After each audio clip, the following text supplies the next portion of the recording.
Como todas las semanas, con nosotros Aram Cisneros. Él es nuestro analista económico. Ayer escribió un artículo en el diario La Estrella de Panamá. Soy Donald Trump, actor y político. Bueno, un poco la visión esta de Donald Trump, y que ayer fue pues, incluso recalcada por parte de su secretario de Estado, Marco Rubio.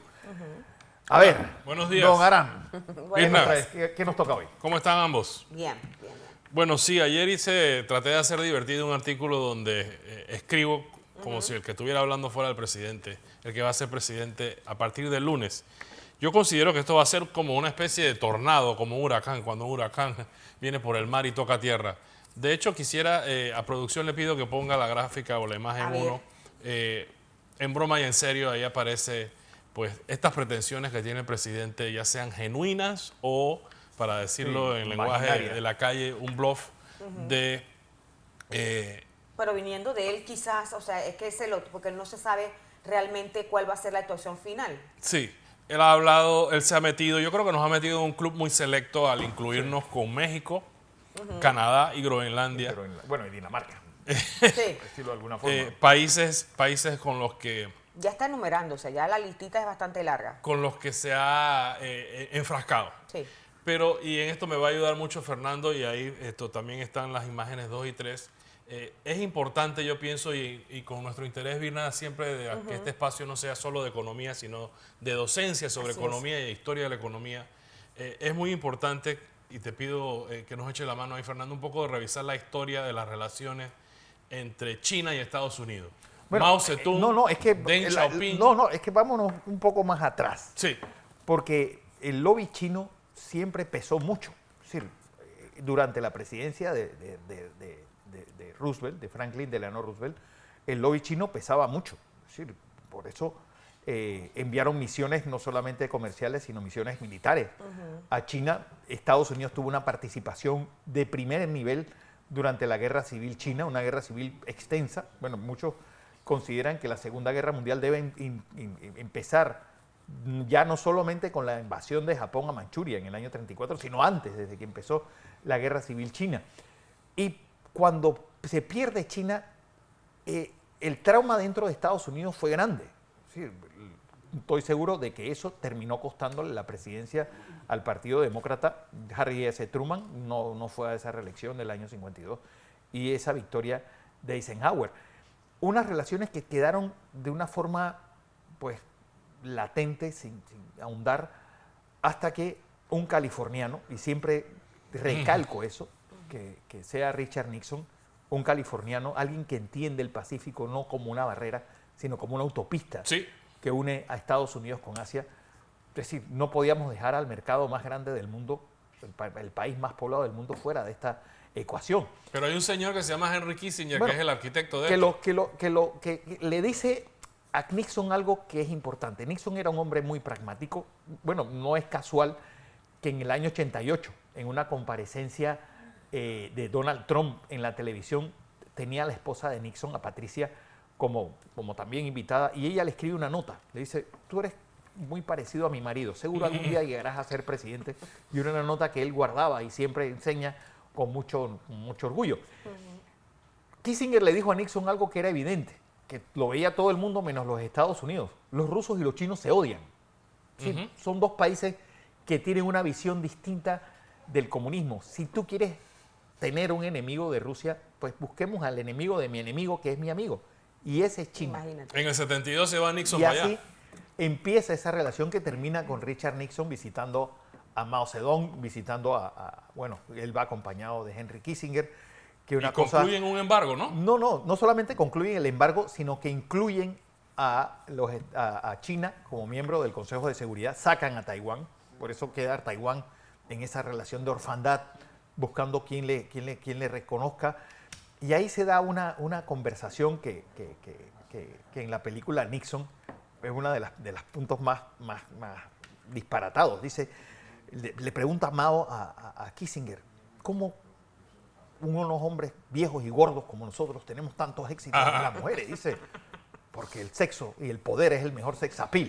Ay, bueno, empieza China a rodar. No olvidemos que en el año 72 China era menos del 2% del comercio mundial. Era una economía básicamente agrícola. Ahora es venía 30. de ese gran desastre que era la revolución cultural y todavía ese desastre humanitario que había sido el salto hacia adelante. Y dentro de esa revolución cultural, el paroxismo que hubo ahí detiene a uno de las mentes más importantes, a Deng Xiaoping. Deng Xiaoping pasó por la cárcel, pasó por procesos de reeducación, muere Mao, pues se acaba la banda de los cuatro. Deng lo reemplaza. Y Deng lo reemplaza. Y él se da cuenta de algo.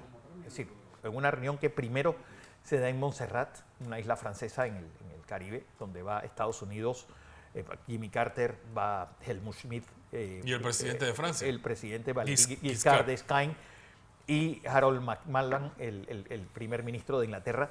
Y ahí deciden, señores, yo creo que vamos a tener una mano de obra barata, gente disciplinada, así que movamos nuestras fábricas hacia China. Y pasó algo también, Fernando, perdón. Y ahí llega Deng Xiaoping a Estados Unidos. Recién se había inventado el container, el contenedor marítimo, Sí.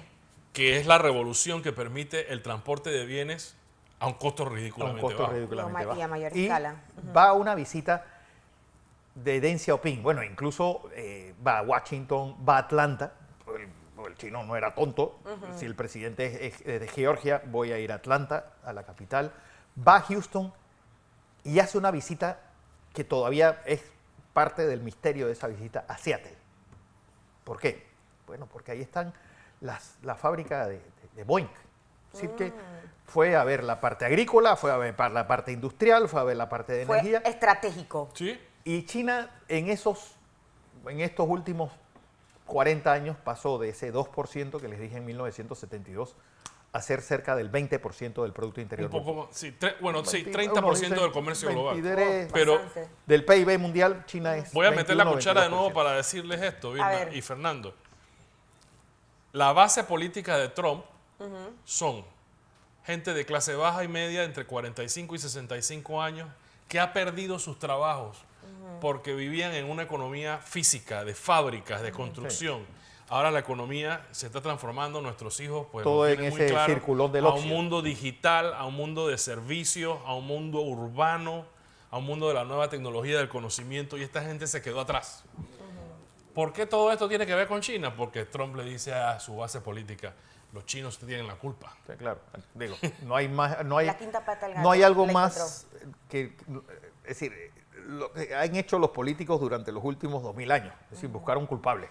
Siempre. Pues, Que siempre. unifique. Es decir, alguien que me dé sentido de identidad, y no hay mejor forma de amalgamar una nación que buscándole un enemigo común. Pero vamos a la especie del chicheme. Le pido a producción que nos ponga la imagen 4 para cerrar. Debe estar la gente en la tele, en la casa viendo la tele diciendo, bueno, ¿y esto qué tiene que ver con Panamá y Con conmigo? Panamá, bueno. Ajá. Y con mi bolsillo, y mi vida diaria, mi refrigeradora, mis hijos, mi escuela. Tiene que ver. Vamos a muchísimo. ponerlo ahí. Y es muy sencillo. El Canal de Panamá le aporta 2.700 millones de dólares al Estado. Sí. Los subsidios que el Estado le regala al pueblo andan por ahí. Que no solamente eso, 2.400, 2.500 Aram, millones de dólares. el clúster del Canal de Panamá es el 26% del PIB. Sí. Yo creo que está más cerca de los 30 que de los 26 que se calculó hace unos años. Entonces, ¿qué hacemos? Si los Estados Unidos le va a poner aranceles, o sea, impuestos de introducción más altos a las mercancías chinas, el comercio, esto es lo que vamos a medir, esto es lo que el país tiene que ponerse a medir. Esa El balanza. comercio tiene que bajar. El tráfico de mercancías de Asia, cruzando el Pacífico, atravesando el canal, hacia la costa este de los Estados Unidos debe bajar. Los ingresos del canal deben bajar. Deberían. Deberían. Hombre, para eso están los especialistas. Pero Tenemos la pregunta un consejo, es, pero- un consejo logístico. Pero la pregunta, Aram, es, esas fábricas, bueno, tú le pones un arancel a las que viene de China. Es decir, primero que nada, ¿cómo calificas una mercancía de dónde viene? ¿Por el propietario de la fábrica? ¿Por el propietario de la marca? ¿Por la cantidad de componentes Las que reglas tenga? de origen pueden ser tricky. Es decir, Sí, sí. si yo mudo entonces esa fábrica a Vietnam, ¿al final es un producto chino? El origen es chino, no sé. Me parece que sí. Sí. Y eso aparece Tú resumido. no dejas de ser panameño porque estés en otros países. Sí. Eso aparece resumido y lo comparto con los televidentes en la imagen 4. Vamos a ponerle cuidado a qué es lo que va a pasar con ese comercio que pasa por el canal, cómo impacta los ingresos que la ACP le brinda al Estado, cómo impacta en un momento donde lo que necesitamos es más plata, no menos, Claro. que el Estado pueda cumplir con los compromisos que tiene con la población nacional. Ese es el resumen, esa es la conclusión de esta situación que parece lejana y que se presta como a lo divertido que es que Trump nos insulta y nosotros le respondemos, el asunto de la soberanía. Hay otra cosa ahí en el fondo. Que yo hace unos días decía que lo único bueno que podemos sacar de todas las bestialidades que se están diciendo es que por primera vez un presidente está hablando de América Latina antes de tomar posesión. Es decir, América Latina, y lo estoy desde la presidencia pues de Reagan, nada más hablaba de su guerra fría, pues Bush, después que invadió Panamá, pues su misión estaba en el descongelamiento y en la desmembración del bloque soviético. Clinton, América Latina ni siquiera yo creo que lo mencionó, y así vemos. Nos puso el foco. Estábamos en la oscuridad y nos puso el foco. Que pasaron olímpicamente de este área del mundo. Como buen showman, nos puso el foco. Así nos que puso por lo escenario. menos diremos, bueno, por lo menos, hey, al fin está hablando de algo de América Latina que no sea malo, que no sea ni el narcotráfico ni la insurrección. Así que por lo menos está hablando de un activo importante que lo pondera en la debida importancia como parte de ese blockchain, de ese sistema logístico estadounidense. Como sueles decir tú, desde los Panama Papers no creo que se ha hablado tanto de Panamá como ahora, porque donde metas la cabeza se está hablando de Trump y sus advertencias. Y sobre todo a Panamá. Panamá, México, Groenlandia y este paísito. Y Canadá y Panamá. Así es. Arán Cisneros, como siempre, gracias por esta participación. Buenos días.